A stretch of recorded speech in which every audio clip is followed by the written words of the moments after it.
delante del Hijo de Dios. ¿Cuántos recuerdan que empezamos este tema pero no lo pudimos completar? Así que solo quiero recordarle para iniciar, especialmente para alguien que no vino hace 15 días, Isaías 59, capítulo 59 y verso número 8. Gloria a Dios. Vamos a tratar de que los hermanos que están recogiendo ofrenda ya se vayan tomando su lugar.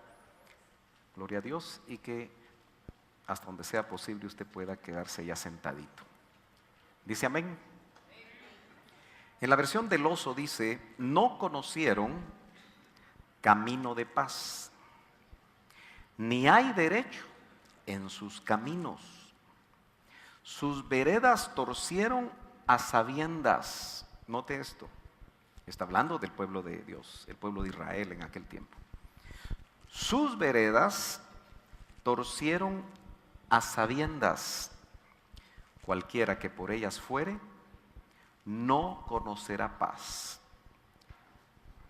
Tenemos que darnos cuenta, hermanos amados, que delante de nuestra vida siempre se van a presentar diferentes caminos. Solo quiero hacer un chequeo con el sonido. ¿Oyen allá atrás bien, mis hermanos? ¿Sí? ¿Están escuchando bien por acá? Gloria a Dios. Solo tal vez le quitamos un poquito de agudos. Gloria a Dios. Aleluya. Gloria a Dios. 1, 2. Ahí estamos. Muy bien, gracias, hermano. Nos toca ver el camino que en el hebreo es derek. El camino derek.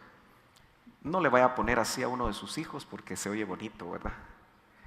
Pero esta palabra, y espero que usted la logre ver ahí porque son letras un poco pequeñas.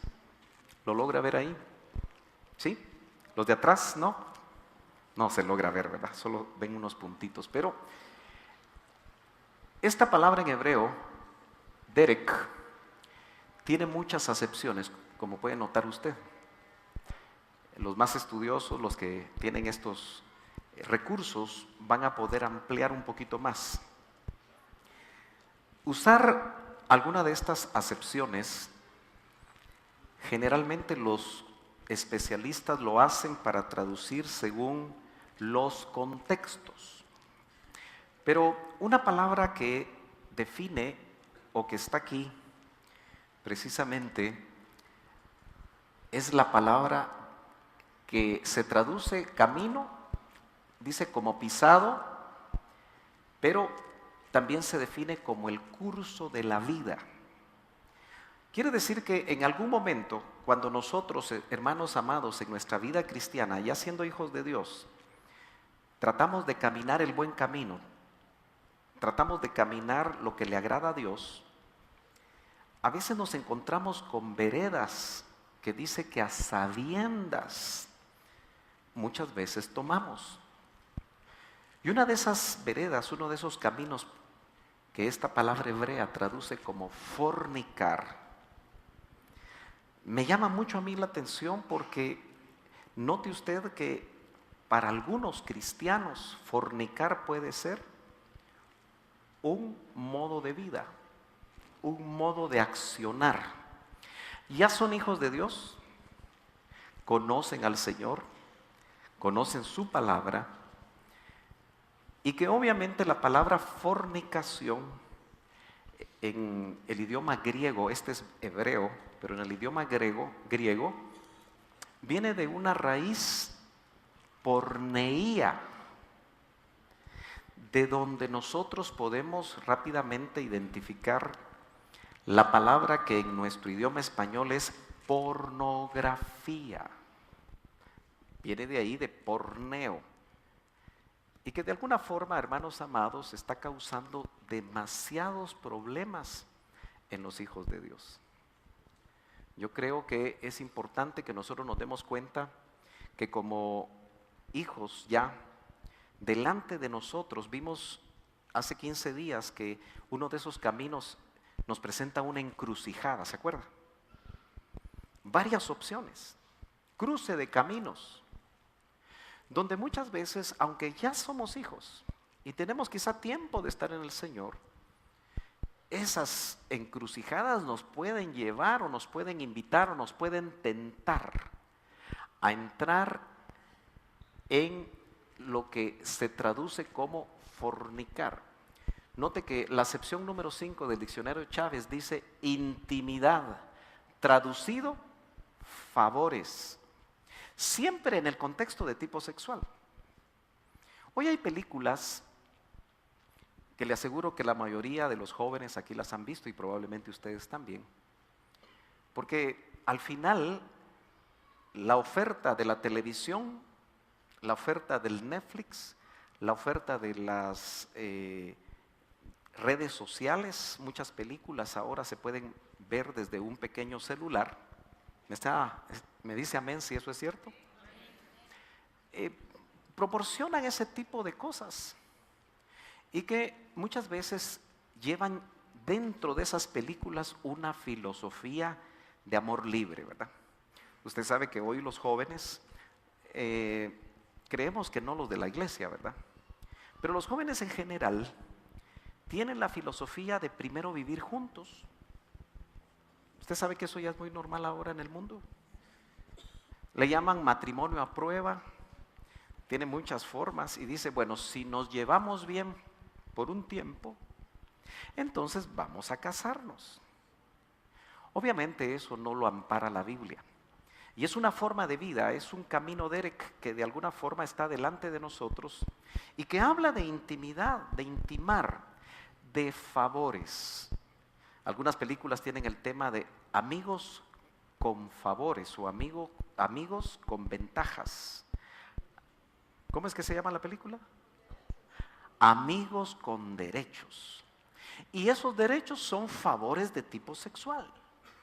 Entonces, llama la atención, hermanos amados, que la Biblia, cada vez que la estudiamos, nos damos cuenta que ya el Señor conoce la naturaleza humana y no está ajeno que alguno pueda necesitar escuchar realmente lo que la Biblia nos presenta acerca de este camino Derek, que habla de un curso de la vida, de una manera de vivir, una filosofía de vida.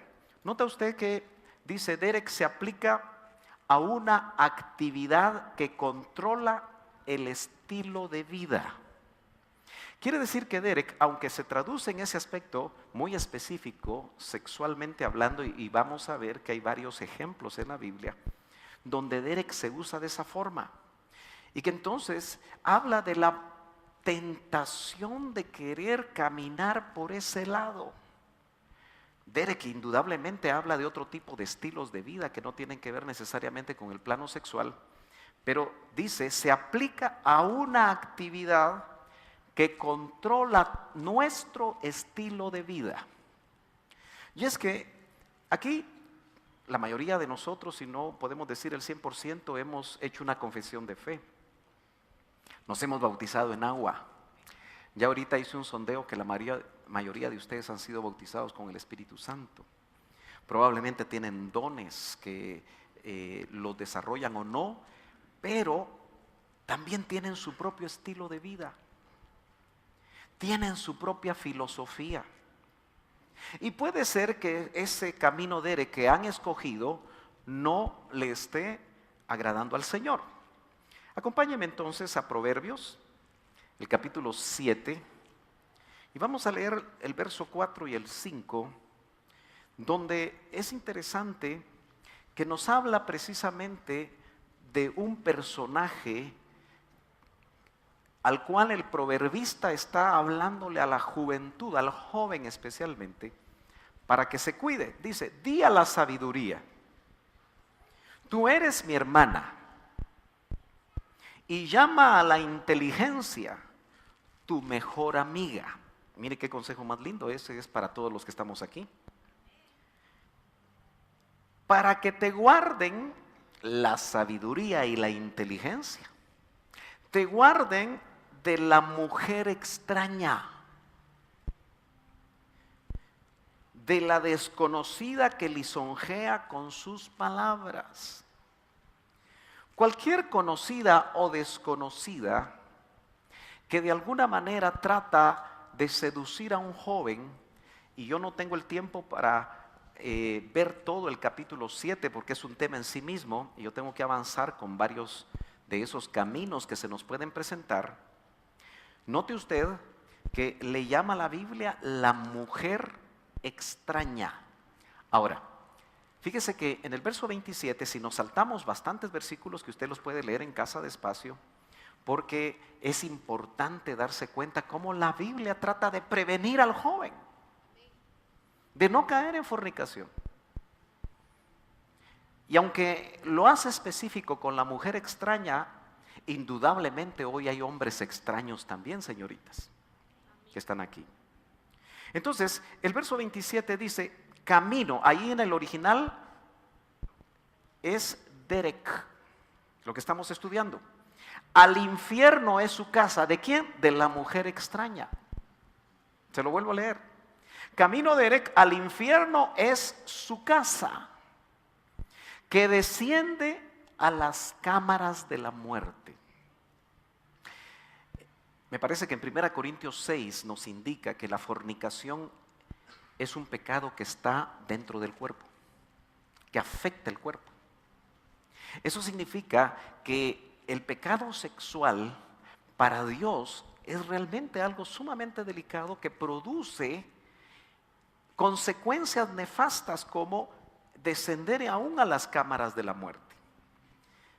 Yo quiero que usted se dé cuenta entonces cómo la Biblia, si vamos a Génesis 38:14, nos da el ejemplo de uno de los patriarcas.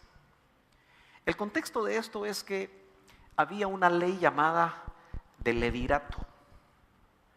Y bajo ese contexto, si una mujer enviudaba y había un hermano que crecía o estaba ahí para poder ayudarle a esa mujer a que tuviera descendencia y de esa manera pudiera tener casa y pudiera tener bienes, entonces bajo esa ley de levirato que Dios de alguna manera se las trasladó, tenía que levantarle simiente el hermano al hermano muerto. Y precisamente Sela era el hermano que Tamar, la mujer que había enviudado, estaba esperando porque debía de crecer. Y Judá, que era el papá, uno de los patriarcas, no se lo quería dar. Bajo ese contexto leamos Génesis 38:14 y dice, entonces ella se quitó sus ropas de viuda, Tamar, y se cubrió con un velo, se envolvió bien y se sentó a la entrada de Enaim, que está en el camino. Aquí la palabra es Derek. Hemos visto que Derek tiene una connotación de tipo sexual. ¿Estamos bien? ¿Dice amén? ¿Está usted escuchándome bien? De Timnat, porque veía que Sela había crecido, el hermano de su esposo, y ella aún no le había sido dada por mujer. No tenía necesariamente eso connotaciones sexuales, porque tenía que ver con el levantarle simiente. Ella no estaba buscando a Sela por interés sexual, sino por levantar simiente. Usted puede leer despacio en casa lo que es la ley del levirato para poder entenderme bien. Espero que la mayoría de los que están aquí ya conozcan esa ley en el Antiguo Testamento. Amén. Muy bien, pero yo quiero que usted note que no es casualidad que ella se disfrazó, se quitó su vestimenta de viuda y se disfrazó porque quería lograr algo. Ella quería de alguna manera que Judá le levantara simiente, pero él no quería hacerlo.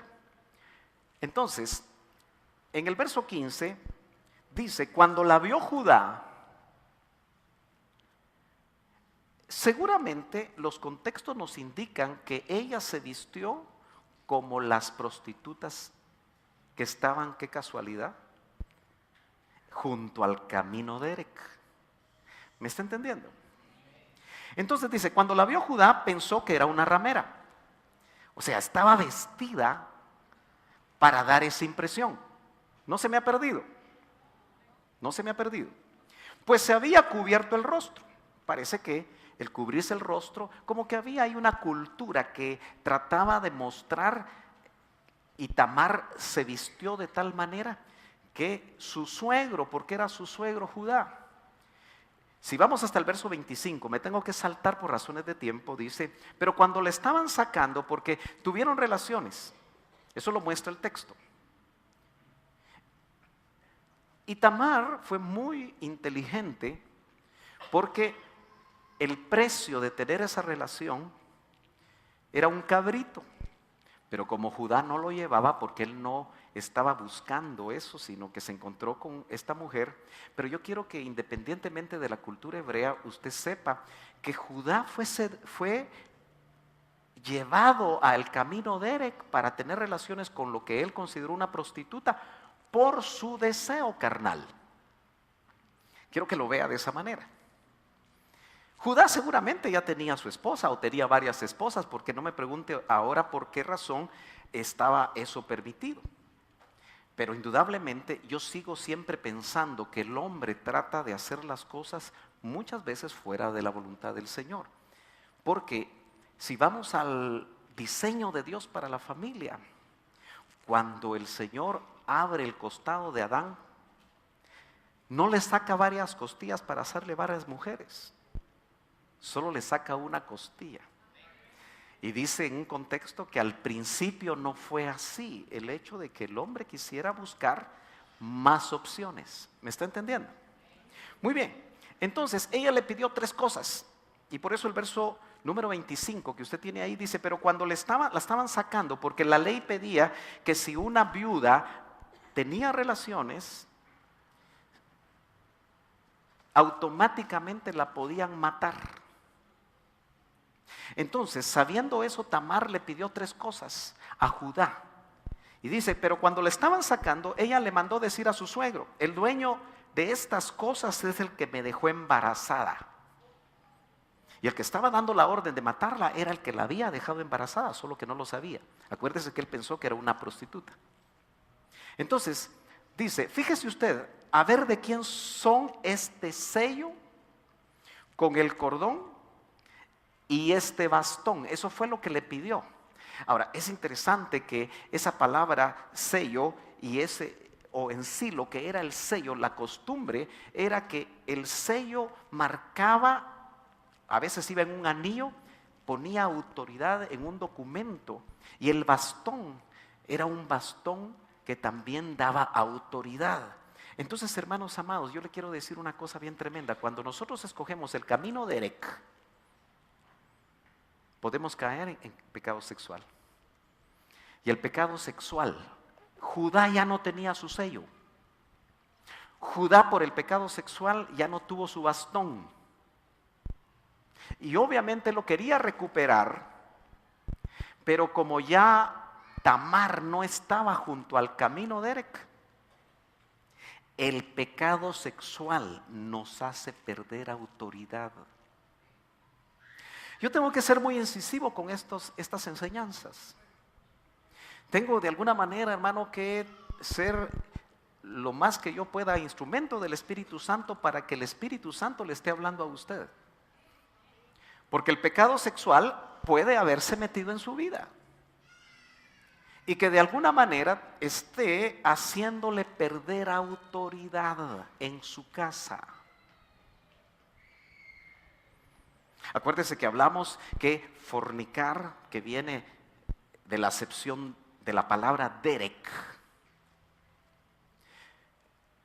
Si vamos al griego, dijimos que viene de pornografía. Y la pornografía, hermanos, está a la orden del día. Fíjese que la mujer extraña de Proverbios 7 tenía su casa. Y el joven que iba a tener relaciones con ella llegaba a su casa. Hoy es al revés. La mujer extraña llega por medio de los celulares. ¿Aló? Llega en forma digital. Ya el joven no tiene que salir de la casa. O la señorita no tiene que salir de la casa. O el varón o la hermana no tienen que salir de casa.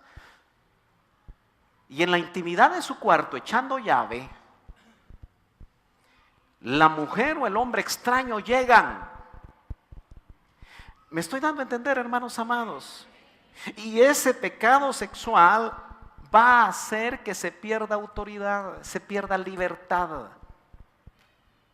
El sello marcaba la identidad de Judá, porque debe haber sido un sello personal, como cuando alguien tiene que poner su firma y sellar. Ahora que hemos estado haciendo todos los trámites para la municipalidad, a mí me piden firmar como ingeniero, como el ejecutor. Pero yo tengo que tener un sello de ingeniero, un número de colegiado. Entonces firmo y pongo mi sello, pero ese solamente lo puedo manejar yo.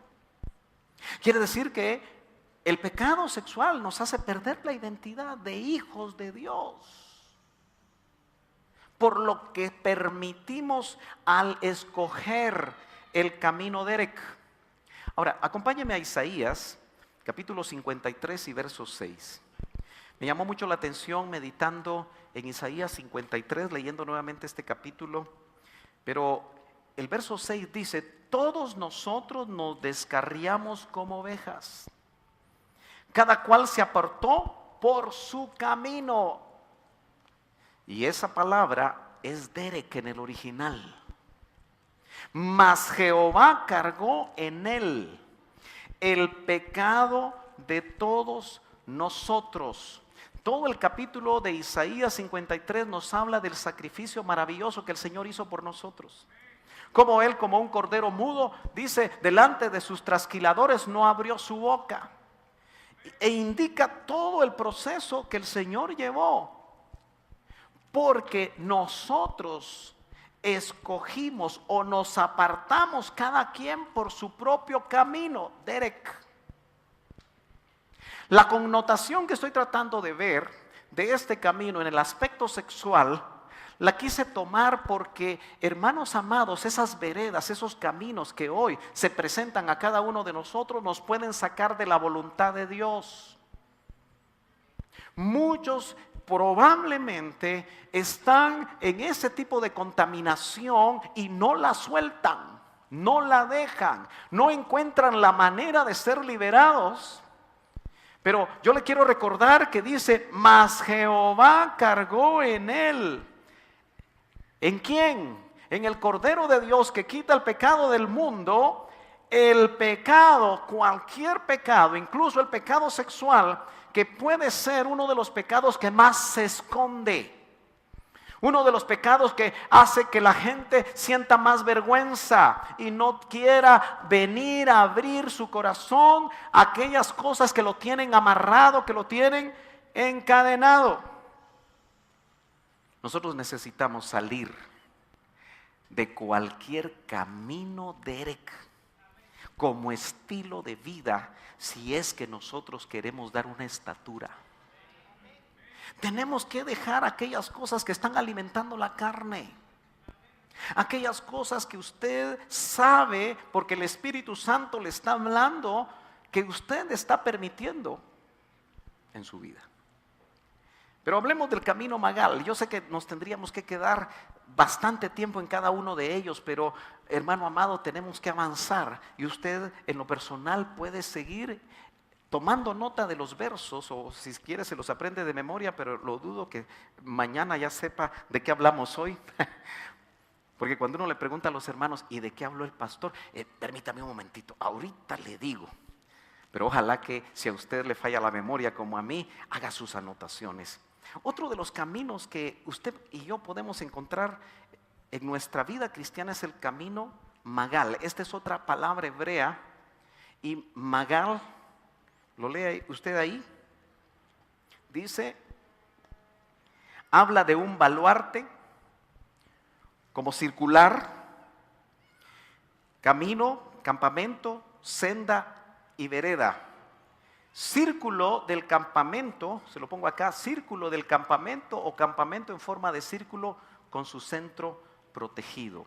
Magal es algo que nos lo puede mostrar aquí el primer libro de Samuel como un ejemplo donde aparece esta palabra y note cómo se traduce. El primer libro de Samuel 17:20 en la versión del oso dice, se levantó pues David de mañana y dejando las ovejas al cuidado de un guarda, se fue con su carga como Isaí le había mandado y llegó al atrincheramiento. Eso es Magal. Una trinchera. Quiere decir que Magal está en el contexto de la guerra, de las batallas. ¿Cuántos aquí hemos tenido batallas en algún momento de nuestras vidas? Puede ser que estemos embatallados esta mañana, que hayamos venido con una batalla que sentimos que ya perdemos esa batalla, pero en las batallas se hacían trincheras en forma circular. Tal vez la mejor forma, dice, el atrincheramiento del ejército, el cual había salido en ordenanza y ya tocaba el alarma en batalla. Magal entonces es una opción que nosotros tenemos para defendernos. Tal vez la mejor manera es verlo aquí. ¿Nota usted lo que es una trinchera? Es lo que protege, como una zanja, ¿verdad? Angosta, profunda, que permita que aquellas balas perdidas no vayan a matar a los soldados. Y desde las trincheras se esconden, pero también disparan unos contra otros, de dos ejércitos enemigos. Según el diccionario, una trinchera es una zanja excavada en la tierra donde se meten los soldados de un ejército para protegerse de los disparos del enemigo y poder disparar al mismo tiempo desde ella. Pero veámoslo de una manera más gráfica todavía. ¿Lo ve ahí? Esa es una trinchera. Pero según la Biblia es un camino donde nosotros nos vamos a defender y nos vamos a proteger. Y cuando uno está embatallado, uno tiene que saber que es importante el camino de la trinchera. En primer lugar, es un camino peligroso porque te puedes morir ahí. Si uno no sabe escoger dónde y cómo va a defenderse en la batalla que tenemos contra el enemigo y las fuerzas espirituales, porque nuestra lucha dice que no es contra carne y sangre. Ahora no es de saber manejar una pistola. Ahora es de saber manejar las rodillas. Ahora es de saber venir a batallar. Y hermano amado, yo quiero decirle con todo respeto que usted me merece como oveja, que se ha perdido el paso en la oración aquí. Yo no sé si es muy inocente pensar de mi parte que si usted no viene a orar acá, lo hace en casa. Porque usted se da cuenta que el día pasa muy rápidamente con muchas ocupaciones. ¿Será inocente de mi parte pensar que usted, si no ayuna aquí, va a ayunar en su casa? Si no vigila aquí, va a vigilar en su casa. Los días pasan, las semanas pasan, los meses pasan. Una de las cosas que a mí más me llamó la atención cuando se suspendió el ayuno, porque aquí se suspenden las cosas que se organizan por falta de quórum. Y ya se dio cuenta que nos estamos acostumbrando a venir solo los domingos. Es un acomodamiento. Yo sé que usted tiene mucho que hacer. Yo sé que usted no tiene transporte y vive lejos. Algunos de ustedes. Pero otros viviendo cerca. Mire, yo veo gente aquí que vive lejos y viene. Otros que viven cerca y no vienen. Entonces me parece que más es un asunto del corazón. Es un asunto de enfriamiento. Pero la batalla está rugiendo sobre nuestras cabezas. Está rugiendo sobre la vida de nuestros hijos. Está rugiendo sobre la vida de la familia. ¿Usted sabe que el león todavía tiene dientes? ¿Usted sabe que todavía ruge? Y anda viendo a quién devora. Y como decía el hermano Otto de una manera tan sencilla, el león come carne. Y si nosotros estamos carnudos, hermano, si nos estamos alimentando de cosas, si estamos buscando opciones de estilos de vida que ya son normales para muchos jóvenes. ¿Sabe que cuando yo veo a los jóvenes ver su celular, me da preocupación si están viendo la Biblia ahí? Y me he topado con unos lugares donde ponen un simbolito así, mire, con un celular y una línea en medio. ¿Qué quiere decir? Aquí no entran celulares.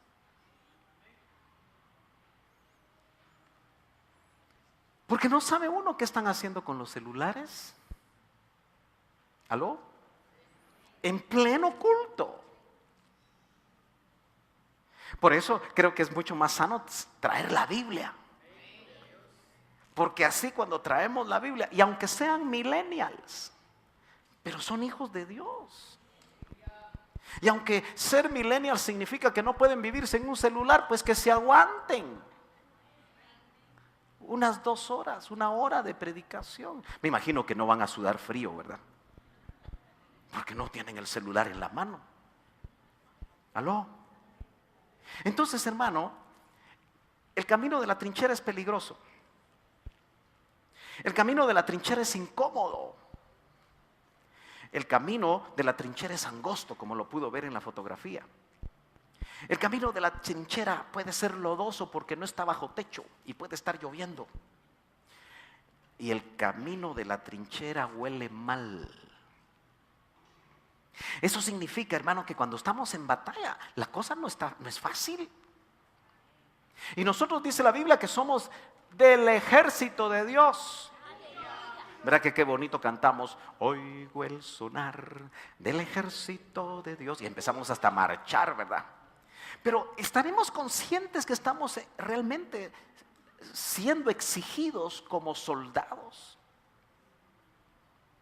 Y no es cierto que estamos viviendo en una época donde lo que más importa es la comodidad. ¿Aló? ¿Por qué cree usted que ahora es tan cómodo ir a diferentes cultos? De 7 a 9, de 9 a 11, de 11 a 1, de 1, porque cada quien escoge su horario más cómodo. ¿Aló?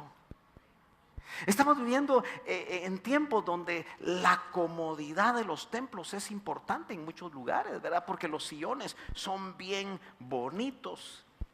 Dentro de poco les van a poner sillones VIP de cuero, reclinables, para que se duerman mejor al oír la palabra. Y eso que solamente por razones de tiempo les enseñan la palabra 20 minutos. Porque es aburrida la palabra para muchos cristianos de hoy. Entonces, el camino de la trinchera, ese camino no es fácil, pero a veces tenemos que escogerlo para protegernos y para pelear la buena batalla. ¿Qué le dijo Pablo a Timoteo? Pelea la buena batalla. La buena batalla de la fe, hay que pelearla. Hay que armarnos con toda la armadura de Dios para que podamos estar firmes en el día malo. En una trinchera pueden pasar días y la gente no duerme, porque si duermen, los enemigos se lo almuerzan. Así que cuando haya batallas, hermano amado, pídale al Señor que por difícil que sea el camino de la trinchera, nosotros podamos mantenernos firmes. Existe otro camino que es el camino Mesías. Ahorita nos ponemos aquí al día. No la Mesía, ¿verdad? Pero si usted se quiere recordar, eso está en la frontera con México. Pero esa es una calzada, un camino, una carretera, pero note que habla de escalera y habla de grada y un camino empedrado. ¿Por qué estamos viendo esas diferentes acepciones de palabras que se traducen camino? Porque son diferentes alternativas que nos pueden venir a nosotros y tenemos que identificarlas cuando se presenten. Y no desesperarnos si tenemos que estar en la trinchera, hermano. Pero en la trinchera, orando y ayunando, se pueden ganar las batallas, ¿no es cierto? Aunque sea difícil, aunque sea incómodo. Muy bien. Acompáñame entonces a ver Jueces, capítulo 20, vamos a ver un ejemplo de este camino. Es el camino de muerte. Dice Jueces 20:31, y salieron los hijos de Benjamín contra el pueblo, siendo alejados de la ciudad, y comenzaron como las otras veces a herir y a matar a algunos del pueblo por los caminos. Aquí es Mesías. Hay batallas. El contexto es que Benjamín está en guerra con las demás tribus de Israel. Pero me llama la atención que Mesías se habla cuando hay camino de muerte. Dice, uno de los cuales sube a Betel y el otro a Gibea. En campo abierto mataron a unos 30 hombres de Israel. Mire lo que dice el proverbio. Hay camino que parece derecho al hombre, pero su fin es camino de muerte. ¿Cuántos saben que hay esposos celosos? ¿Aló? ¿Habrá esposos celosos? Bueno, hay un celo natural, ¿verdad? Pero hay un celo peligroso. Hay un celo carnal y hay un celo manejado y exacerbado por espíritus. ¿Se acuerda que vimos las opresiones? Que es un espíritu afuera. Puede haber espíritus de celo que entran y salen y solo trastocan al esposo o a la esposa. Pero cuando ese espíritu se queda ahí, los esposos empiezan a ver micos aparejados. Y le dicen, te vi hablar con fulano de tal. ¿Sabe usted que eso pasa entre los cristianos? Porque si permiten que un celo carnal se siga alimentando, pueden haber tragedias.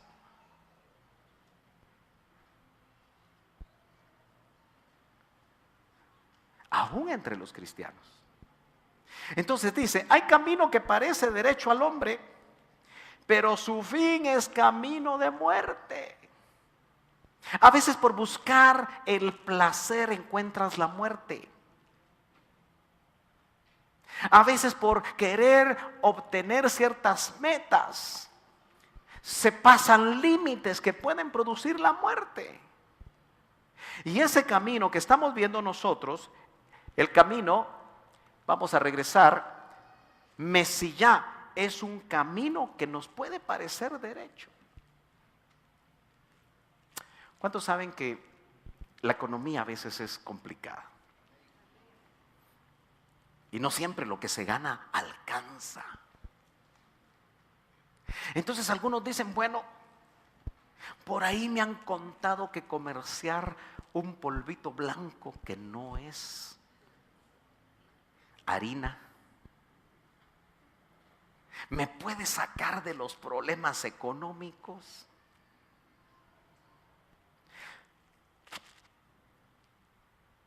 Parece que eso no puede tocar a los cristianos.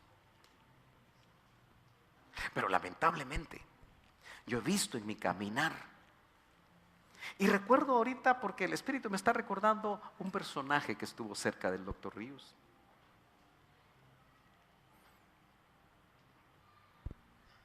Hasta enseñaba la palabra de Dios.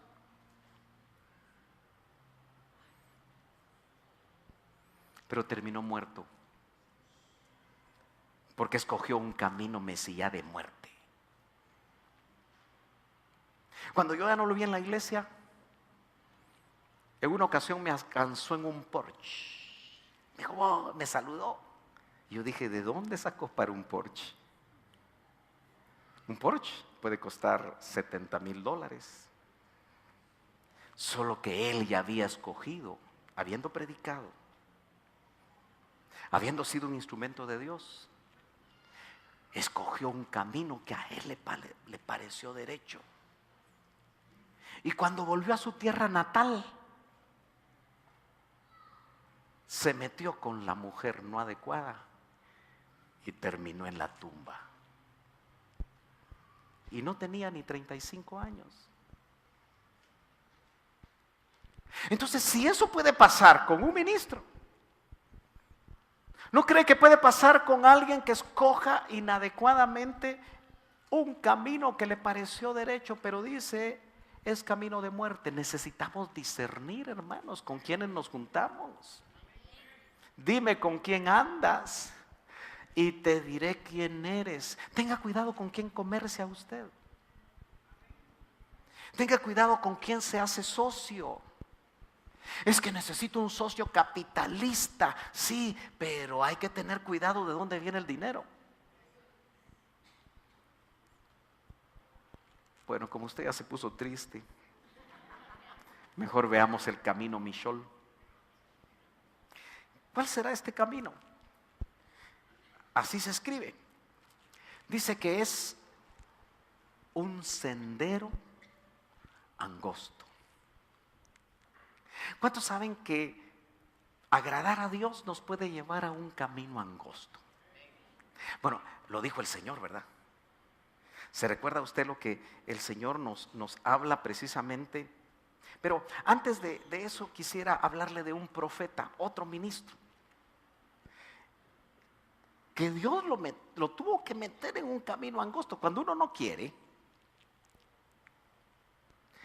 aún siendo ministro de Dios, el Señor lo puede meter a uno en un camino Mishol, camino angosto. Veamos el ejemplo.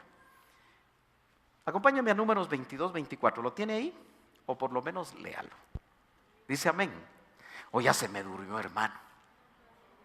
Gloria a Dios. ¿Está siendo usted edificado con esto?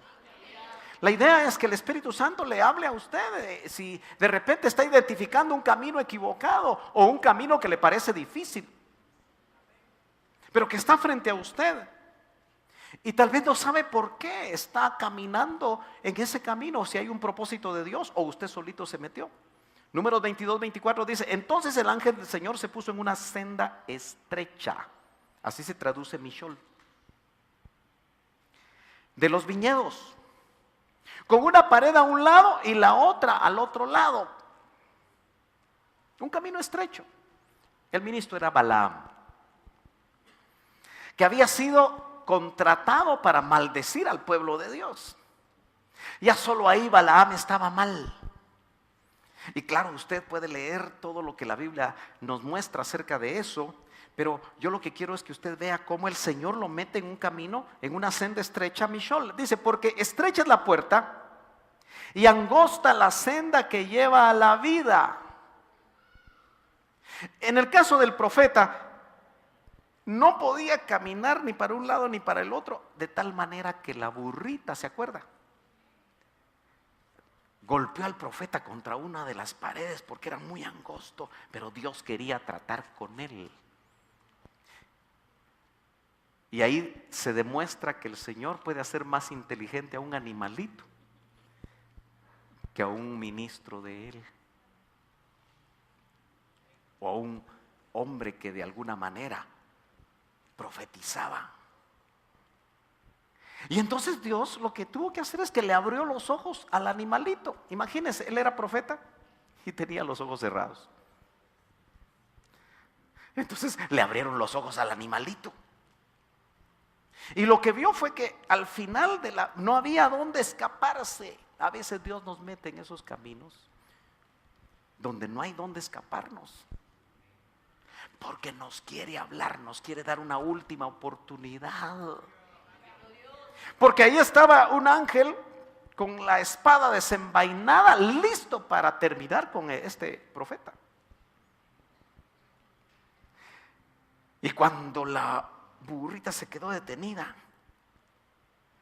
y le habló al profeta, entonces le salvó la vida ese animalito. Aunque le estaba pegando y tienes que avanzar porque él no miraba nada. Lo que dice el Señor en Mateo 7:14 nos recuerda a nosotros, hermanos amados, que si queremos caminar para agradar a Dios, dice que angosta la senda que lleva a la vida. Estrecha es la puerta y angosta la senda que lleva a la vida, y pocos, eso me pone triste y nos debe poner a temblar a todos. Si somos honestos, nos tiene que poner a temblar. Pocos son los que la hallan. ¿Usted anda en camino espacioso? Pregúnteselo. ¿O anda en camino estrecho? Bueno, si fuera cuestión de gusto, uno escogería el camino ancho, ¿verdad? Porque hay algo adentro de nosotros que le gusta lo ancho. darse gusto. Pero lo que nos ponen a nosotros delante es un camino que es angosto, pero dice que nos lleva a la vida. No queremos caminos de muerte, pero queremos caminos de vida. Caminos que el Señor permita en nuestro recorrido para poder dar una estatura. Por eso, hermano amado, mira, tienes que empezar a ver las pruebas de otra forma. Tienes que empezar a ver las escaseces de otra manera. Tenemos que empezar a ver las enfermedades de otra forma. Claro, si es una enfermedad por espíritu, reprendamos. Si es una tormenta que levantó el enemigo, tomemos autoridad. Pero ¿y qué tal si es una tormenta que el Señor presenta? ¿Quién va a detener esa tormenta? Sino que hasta que el Señor cumpla su propósito en nosotros. ¿Quién va a sanar esa enfermedad si está trabajando por medio de esa enfermedad con nosotros? ¿Usted se ha dado cuenta que nuestra naturaleza a veces es muy necia? Bueno, solo los que dijeron amén. Los demás tan dóciles y bonitos que son. A ellos no les cuesta absolutamente nada escoger el buen camino. Pero no es cierto que lo que tiende a escoger nuestra naturaleza son los caminos equivocados. Entonces, hermano amado, ¿se recuerda usted este verso? Que lo usamos mucho para evangelizar. Pero Jesús mismo dijo: yo soy el camino. El camino que nosotros verdaderamente debemos de tomar para nuestra forma de vida, para caminar por él, ese buen camino que decía Jeremías 6, ¿se acuerda? Que aquel que camina en el buen camino va a encontrar descanso para su alma. Ese camino es una persona. Y esa persona, si ya nacimos de nuevo, está dentro de nosotros. Y Él tiene la brújula para que no nos salgamos de ese camino. Él dijo: yo soy el camino. Nadie viene al Padre sino por mí. Y es que vamos a regresar al Padre, porque una vez estuvimos allá. Pero el camino es Cristo. Entonces, si hemos visto que hay palabras hebreas que definen estilo de vida, el camino que el Señor quiere para nosotros como sus hijos también es un estilo de vida, solo que es un estilo de vida de santidad. Y por eso el camino se vuelve estrecho. Como que es medio pedregoso ese camino. Como que se vuelve tan estrecho que realmente se necesitan pies de siervas, preparados para caminar en esos caminos estrechos. Pero ¿sabe qué es lo lindo? Que el que ya caminó en el camino que agradó al Padre, se metió en usted. Y quiere ayudarle para que usted en los momentos difíciles de ese camino, realmente usted no se caiga de ese camino, no salga de ese camino. Nota que dice que hay un camino de santidad y se va a oír una voz a nuestras espaldas que nos va a decir: ni es para la izquierda ni es para la derecha, sino que este es el camino que nosotros tenemos que seguir. Y Dios quiere que nosotros, hermanos amados, podamos escoger el buen camino. Yo no sé si tú estás en un camino que te está llevando a la muerte. Y no necesariamente una muerte física. Puede ser una muerte ministerial. Una muerte en el servicio. Para mí es muy triste cuando un hermano ha servido por mucho tiempo y de repente ya no quiere servir. Es que me cansé, dice. Es que hay muchas razones por las que uno ya no quiere servir a veces.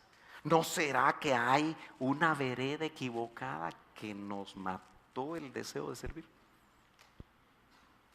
¿Me estoy dando a entender? No habrá un pecado escondido que nos está afectando, hermanos, para fluir. ¿Aló? Que no haya libertad. ¿Se acuerda que Acán no pudo adorar a Dios? ¿Se acuerda usted? Porque tenía algo escondido en su tienda. Y lo más tremendo es que Acán paró a todo el pueblo de Israel, paró el campamento. Así que si nosotros como congregación hay mucho pecado escondido, se está parando el campamento.